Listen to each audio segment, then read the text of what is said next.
அனைவருக்கும் வணக்கம். இன்று அரசு பன்னோக்கு உயர் சிறப்பு மருத்துவமனையான ஓமந்தூரார் அரசு மருத்துவமனையில் ஹைப்பர்பாரிக் ஆக்சிஜன் தெரப்பி அப்படின்னு சொல்லப்படுற அதிக அழுத்த பிராணவாயு சிகிச்சை ஒரு கருவி இன்றைக்கி நம்ம ஆரம்பிச்சிருக்கோம். மாண்புமிகு தமிழக முதலமைச்சர் அவர்களுடைய வழிகாட்டுதலின்படி இன்றைக்கி இது பொதுமக்களின் சேவைக்காக இன்றைக்கி ஆரம்பிக்கப்பட்டிருக்கிறது. பார்த்திங்கன்னா இந்த கருவி கிட்டத்தட்ட தோராயமாக ஒரு 2 கோடி ரூபாய் அளவிலான இந்த கருவியை ரோட்டரி அமைப்பு நமக்கு வழங்கியிருக்காங்க. இது பார்த்திங்கன்னா இந்த கருவி எதுக்கு பயன்படுதுன்னா, நம்ம தீராத புண் க்ரானிக் அல்சர்ஸ்னு சொல்லப்படுற காலில் சில இடங்களில் உடம்புல சில பகுதிகளில் இந்த க்ரானிக் அல்சர்ஸ்னு வரும். யார் யாருக்கு வரும்னா, சர்க்கரை வியாதி, அன்கண்ட்ரோல் டயபிட்டிஸ், நீண்ட நெடுங்காலமாக இருக்கிற டயபிட்டிஸ் இருந்ததுன்னா அவங்களுக்கு டயபெட்டிக் ஃபுட் அல்சர்ஸ்லாம் வர வாய்ப்பு இருக்குது. அதே மாதிரி வேரிகோஸ் வெயின்ஸ் அப்படின்னு சொல்லப்படுற அந்த காலில் நரம்புகள், அது தமிழ் என்ன வேரிகோஸ் ரத்த நாளங்கள் பார்த்திங்கன்னா அது பெரிதளவில் இருந்ததுன்னா அந்த காலில் புண் ஏற்படக்கூடிய வாய்ப்பு இருக்குது. அவங்களுக்கெல்லாம் இந்த கருவி மூலமாக சிகிச்சை அளிக்கிறது கண்டிப்பாக அவங்க அந்த புண் எளிதில் சீக்கிரம் குணமடையக்கூடிய ஒரு வாய்ப்பு இருக்கிறதுனால இந்த கருவி நம்ம இன்றைக்கி மருத்துவ பயனாளிகளுக்காக நம்ம அர்ப்பணிக்கிறதுல ரொம்ப மகிழ்ச்சியாகவும் ஒரு பெருமையாகவும் இருக்குது. பார்த்திங்கன்னா அரசு துறையில் தமிழ்நாட்டில் 3 இடத்துல தான் இது வரைக்கும் இருக்குது. ஒன்று கோயம்புத்தூரில், அப்புறம் கீழ்பாக்க அரசு மருத்துவக் கல்லூரியில், அப்புறம் 3ஆவதாக இப்போ ஓமந்தூரார் மருத்துவமனையில் இது இருக்குது. அடுத்து சிவகாசியிலையும், ஏன்னா சிவகாசி சுற்றியுள்ள பகுதியில் நீங்கள் ஏற்கனவே தெரியும், நிறைய பட்டாசு சார்ந்த தொழிற்சாலைகளில் தீ விபத்து ஏற்படக்கூடிய சூழ்நிலை இருக்கிறதுனால விரைவில் சிவகாசி மருத்துவமனையிலையும் நம்ம இந்த ஹைப்பர்பாரிக் ஆக்சிஜன் இந்த மிஷின் நம்ம ஆரம்பிக்க போகிறோம். இதை பார்த்திங்கன்னா தனியார் மருத்துவமனையில் இந்த சிகிச்சை பெறணுன்னா கிட்டத்தட்ட 1 லட்ச ரூபா செலவாகும். அதுதான் இருக்குது. பட் ஆனால் நம்ம இங்கே இலவசமாக இந்த பொதுமக்களுக்காக நம்ம இலவச சேவை நம்ம இங்கே கொடுக்க போகிறோம். இதை இந்த பொதுமக்கள்லாம் இதை பயன்படுத்திக்கணுமாறு தமிழக சுகாதாரத்துறையின் சார்பாக நான் கேட்டுக்கொள்கிறேன்.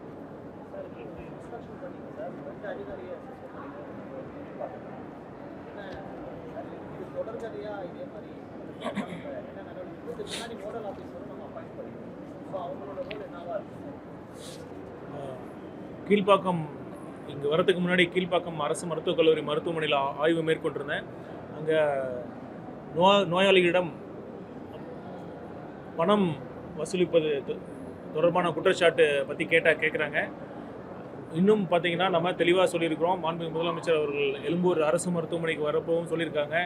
கண்டிப்பாக இந்த மாதிரி அரசு மருத்துவமனைக்கு வரக்கூடிய நோயாளிகளிடம் மற்றும் கூட வரவங்க அட்டண்டர்ஸ் கிட்ட இந்த மாதிரி பணம் வாங்கக்கூடாது அப்படிங்கிற தெளிவான ஒரு அறிவுறுத்தலை சொல்லியிருக்காங்க. நாமளும் அனைத்து மருத்துவக் கல்லூரி அந்த டீன் மற்றும் அரசு மருத்துவமனையோட தலைமை மருத்துவர்கள்ட்ட நம்ம தெளிவாக நம்ம இன்ஸ்ட்ரக்ஷன்ஸ் அறிவுறுத்தல் சொல்லியிருக்கோம். அதையும் மீறி சில இடங்களில் பணம் வாங்கிறது நம்ம கவனத்துக்கு வந்திருக்கு. குறிப்பாக எங்கே வருதுன்னா, அந்த பிரசவ வார்டில் இந்த குழந்தை பிறந்த சூழலில் அந்த குழந்தையை காட்டுறதுக்காக அங்கே அந்த பணிபுரிகிற அரசு ஊழியர்கள் அந்த பணம் வாங்குகிறாங்க. நம்ம தெளிவாகவும் சொல்லியிருக்கோம். அதை மீறி பண்ணுறால் கண்டிப்பாக முதலமைச்சர் அவர்கள் ஸ்ட்ரிக்டான ஆக்ஷன் எடுக்க சொல்லியிருக்காங்க. அது மாதிரி நேற்று கூட கீழ்ப்பாக்கம் அரசு மருத்துவமனையில் இது மாதிரி பணம் வாங்கினாங்க அப்படிங்கிற ஒரு குற்றச்சாட்டின் பேரில் ஒரு 4 பேர் ஊழியர்கள் நம்ம பணி நீக்கம் பண்ணியிருக்கோம்.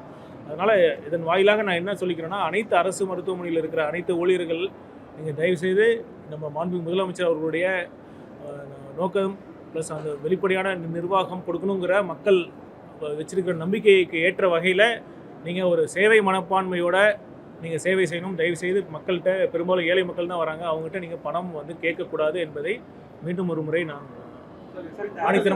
அழுத்தமாக கூறிக்கொள்ள விரும்புகிறேன்.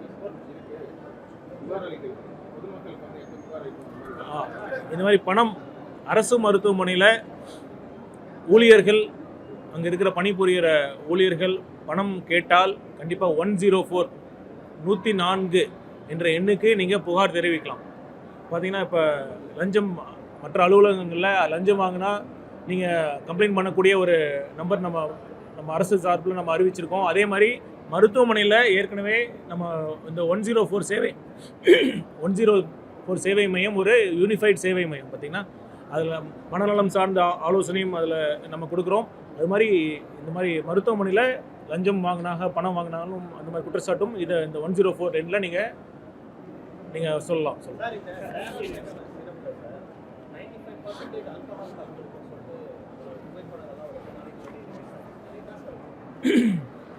அந்த பேராசிட்டமால் சிறப்பில் 95% ஆல்கஹால் இருக்குது அப்படிங்கிற மாதிரி ஒரு செய்தி சோஷியல் மீடியாவில் வந்துச்சு. அது சம்மந்தமான விளக்கம் நம்ம கொடுத்துருக்குறோம். அது என்ன எனி காஃப் சிரப் மற்றும் அதில் வந்து சிறிதளவு ஆல்கஹால் கலந்துருக்கும். அந்த ஆல்கஹால் எவ்வளோ நம்ம கலந்துருக்கிறோமோ அந்த ஆல்கஹாலோட தன்மை என்னங்கிறது இந்தியன் ஃபார்மோகோபியா ஸ்டாண்டர்ட்ஸ் படி அதுதானே ஒழிய அந்த காஃப் சிரப்லேயே மொத்தம் 95% ஆல்கஹால் இல்லை. எவ்வளோ ஆல்கஹால் கலந்துருக்குமோ ஒரு சிறிதளவு தான் நம்ம மிக்ஸ் பண்ணியிருப்போம். அந்த மிக்ஸ் பண்ணக்கூடிய ஆல்கஹாலோட கான்சன்ட்ரேஷன் தான் 95%. இது அப்ரூவ்ட் நம்ம எல்லா இது மட்டுமல்ல, டிஎன்எம்எஸ்சி மூலமாக பெறப்படக்கூடிய அனைத்து மருந்துகளும் குவாலிட்டி டெஸ்ட் பண்ணி தான் எடுக்கிறோம். அதனால் இதுவும் குவாலிட்டி ஸ்டாண்டர்டில் செக் பண்ணி ஓகே ஆன பிறகு தான் நம்ம சப்ளை பண்ணியிருக்கோம். அந்த தரத்தில் எந்த பிரச்சனையும் இல்லை. பொதுமக்கள் நம்பிக்கையுடன் அந்த பேராசிட்டமால் சிறப்பை நீங்கள் பயன்படுத்தலாம். சார், அரசு பள்ளி மாணவர்கள் 7.5% 10% இல்லை, இது சம்பந்தமாக நான் மாண்பு முதலமைச்சர் அறிவிப்பேன். நான் இப்போ என்னென்னா இன்னொரு விஷயம் நான் சொல்லிக்க விரும்புகிறேன்.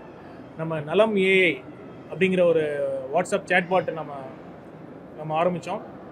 இப்போ பார்த்தீங்கன்னா பொதுமக்கள் அதை அதிக அளவில் பயன்படுத்தி நீங்கள் வீட்டில் இருந்தபடியே ஓபி முன்பதிவுலாம் நீங்கள் ஓபி சீட்டு நீங்கள் அதில் பதிவு பண்ணிட்டு வந்தீங்கன்னா இங்கே இருக்கிற வெயிட்டிங் டைம் கண்டிப்பாக குறையும். அப்புறம் பார்த்தீங்கன்னா இந்த ஆரம்பித்த ஒரு குறுகிய காலத்தில் கிட்டத்தட்ட 1.5 லட்சம் பயனாளிகள் அதை பயன்படுத்தியிருக்கிறாங்க. ஓபி சீட்டு 22 மாவட்டங்களில் நம்ம ஆரம்பிச்சிருக்கோம். அப்பாயின்மெண்ட் புக்கிங் ஃபெசிலிட்டி மட்டும் ராஜீவ்காந்தி அரசு மருத்துவமனையில் மட்டும் பண்ணியிருக்கோம். விரைவில் இது மற்ற மருத்துவமனையில் நாங்கள் அறிமுகப்படுத்தப்போம்.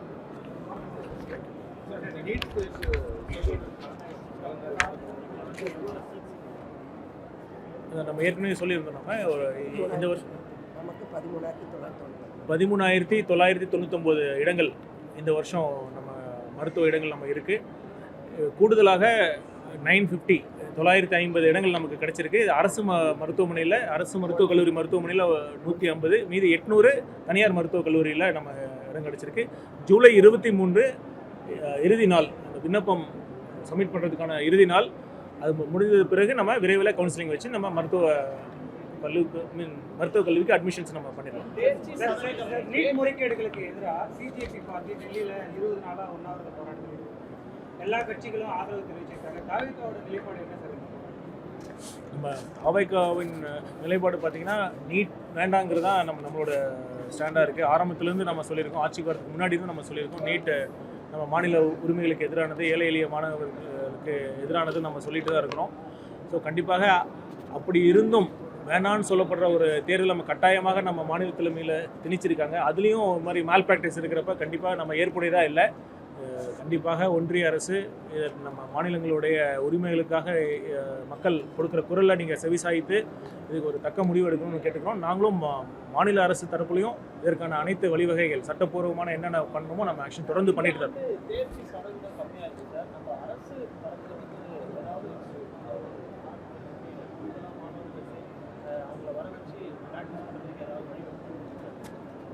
நீட் வேணாங்க நம்ம சொன்னாலும் அது நம்ம இப்போ கட்டாயமாக இருக்குது. அதற்காக அரசு சார்பில் நம்ம நீட் கோச்சிங் சென்டர்லாம் இருக்குது. அதோட கோச்சிங்கோட தரத்தை நம்ம இன்னும் மேம்படுத்தணும் அப்படின்னு பள்ளிக்கல்வித்துறை அமைச்சரும் அதை பற்றி நம்ம அவங்களோட பேசியிருக்கோம். கண்டிப்பாக இந்த நேரத்தில் நான் இன்னொன்றும் சொல்லிக்கிறேன். இந்த நீட் தேர்வு முடிவு நேற்று வெளியானது. வெற்றி பெற்ற மாணவர்களுக்கெல்லாம் அரசு சார்பில் பாராட்டுகள் நாங்கள் தெரிவிச்சுக்கிறோம். வெற்றி பெற முடியாத மாணவர்கள் மனம் தளர வேண்டாம். இது நீட் மட்டும்தான் நம்ம உலகம் கிடையாது. நம்ம உலகத்தில் நிறையா பெரிய பறந்து விரிந்த உலகம் இது. நிறையா வாய்ப்புகள் இருக்குது. நீங்கள் கண்டிப்பாக இன்னொரு அட்டெம்ப்ட் இருந்தால் நீங்கள் அதுக்கு முயற்சி பண்ணுங்கள். இல்லாதவங்களுக்கு வேறு மற்ற கோர்சஸ்லாம் நிறையா இப்போ பார்த்திங்கன்னா வேலை வாய்ப்புகள் நிறையா நமக்கு தெரியாமல் நிறைய வேலை வாய்ப்புகள்லாம் இப்போ நிறையா பெருகி இருக்குது. அதை நீங்கள் தெரிஞ்சுக்கிட்டு மனம் தளராமல் நீங்கள் இருக்கணும். நம்ம பெற்றோர்கள், வெற்றி பெற முடியாத மாணவர்களுடைய பெற்றோர்கள், நீங்கள் இந்த நேரத்தில் மாணவர்கள் உங்கள் பிள்ளைகளோட கூட இருங்க. தேவைப்பட்டால் இந்த மனநல ஆலோசனையும் நம்ம இலவசமாக வழங்குகிறோம். இது ட்ரெயின்டு சைக்காலஜிஸ்ட் நம்ம இருக்காங்க. 104 அமைப்பில் நீங்கள் கால் பண்ணீங்கன்னா நம்ம ஒரு பிரச்சனையை நாம வேற மாதிரி அணுகுவோம். அவங்க ஒரு ட்ரெயின்டு சைக்காலஜிஸ்ட் அந்த பிரச்சனையை வேற ஒரு கண்ணோட்டத்தில் நம்ம சொல்றப்ப நமக்கு ஒரு புரிதலும் வரும். அதனால இந்த கஷ்டமான, அதாவது வெற்றி பெற முடியாத மாணவர்கள் மட்டும் இந்த 104 ஹெல்ப்லைனுக்கு கால் பண்ணுங்க. நிறைய பேர் கால் பண்றாங்க. நம்ம பேசினதுக்கு அப்புறம் அவங்களுடைய ஒரு தெளிவு வந்திருக்கு. மற்றவர்களும் இந்த சேவையை பயன்படுத்திக்கணும்னு நான் கேட்டுக்கிறேன்.